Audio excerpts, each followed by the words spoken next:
Un président corrigé en direct devant tout le monde. Trump, en plein meeting dans l'Iowa, affirme avoir baissé le prix de l'essence à 1,85 $. Mais une femme dans le public l'interrompt et crie « Ce n'est pas vrai! L'essence est à 2,63 $. Comment un président peut-il se tromper aussi ouvertement et pourquoi personne ne l'arrête? Pendant ce temps, le gouvernement de Trump s'effondre, les membres de son cabinet se pointent les uns les autres, se blâmant mutuellement, mais jamais eux-mêmes. Ce n'est pas un simple mensonge, c'est un système en plein effondrement. Mais ce qui vient ensuite pourrait tout changer. Es-tu prêt à comprendre ce qui est vraiment en jeu? Le président n'est pas seulement démenti en public, il est débordé par son propre chaos interne. Savais-tu que le gouvernement implose avec des fuites constantes? De Kristi Gnome accusant Stephen Miller à des accusations directes contre Trump lui-même. Ce n'est pas un simple conflit d'ego. C'est une guerre ouverte entre les mêmes alliés. Pendant ce temps, les véritables problèmes restent sans solution. L'inflation, la pénurie et un peuple de plus en plus en colère. Pourquoi personne ne fait-il rien pour arrêter cette tempête parfaite? Vois-tu le schéma ici? C'est le même cycle répété encore et encore. Promesses non tenues, mensonges exposés et, plus important encore, l'absence de responsabilité. Mais le pire, c'est ce que je ne t'ai pas encore dit. Ce qui vient après est encore plus effrayant. La situation ne cesse de s'intensifier.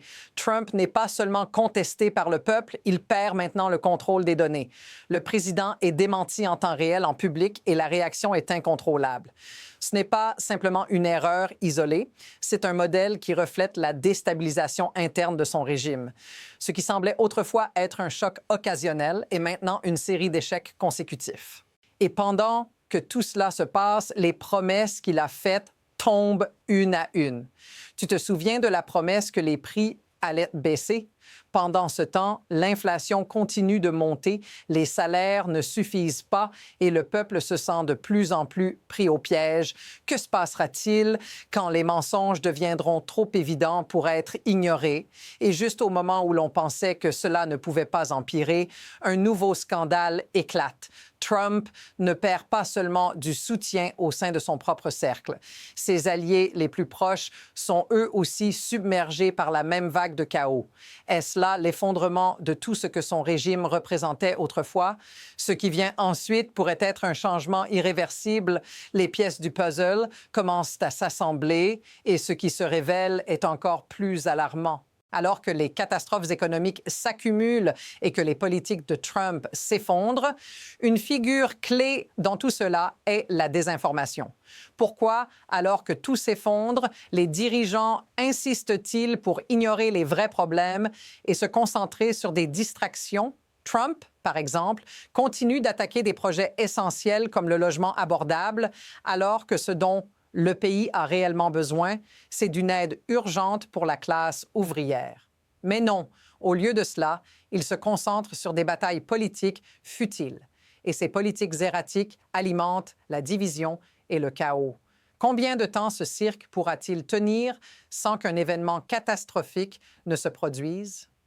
Pendant ce temps, la lutte pour la justice sociale s'intensifie. Les manifestations, les mouvements sociaux, les appels à la responsabilité, tout cela forme une grande vague qui menace d'emporter tout sur son passage. La question est, que fera le système lorsque le peuple décidera enfin que cela suffit?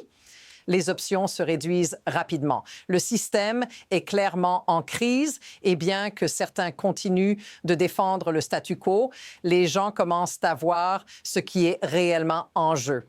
Trump, par exemple, a fait partie du même cercle de pouvoir qui est maintenant en train de s'effondrer. Mais la grande question est, croit-il vraiment qu'il pourra échapper aux conséquences? Pendant que les politiciens à Washington se lancent dans leurs batailles internes, les citoyens payent le prix fort. Les promesses de prospérité et de croissance économique ne sont que des paroles en l'air. Ce qui vient n'est ni une solution facile ni rapide. Le chaos que nous vivons n'est que le début. Les politiques actuelles ne font qu'accélérer la chute du système et la question la plus urgente est comment sera l'avenir si nous continuons sur cette voie? L'incertitude est totale.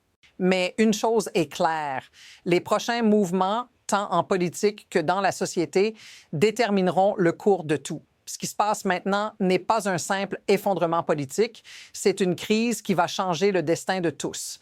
Et bien que nous ne puissions pas encore prédire comment tout cela se résoudra, il est évident que le moment de la vérité est de plus en plus proche. C'est le moment clé. Ce qui semblait être un effondrement inévitable se transforme maintenant en une opportunité. Le système est brisé et les pièces sont en mouvement. Qui gagnera? Les mêmes que d'habitude ou le peuple fatigué de voir tout s'effondrer? Il s'agit d'une lutte de pouvoir, mais aussi de valeurs, de principes et surtout de survie. S'il y a jamais eu un moment pour prendre le contrôle, c'est maintenant. L'histoire est en train de s'écrire et l'avenir est déjà en train de se dessiner. Ceux qui se croient invincibles, ceux qui continuent à jouer à un jeu dangereux, se rendront vite compte que le peuple a le dernier mot. La question est, serons-nous, en tant que société, capables de reconstruire ce que d'autres ont détruit? Si cette analyse t'a fait réfléchir, abonne-toi et reste informé. Le changement n'attend pas et ensemble, nous verrons ce qui vient ensuite.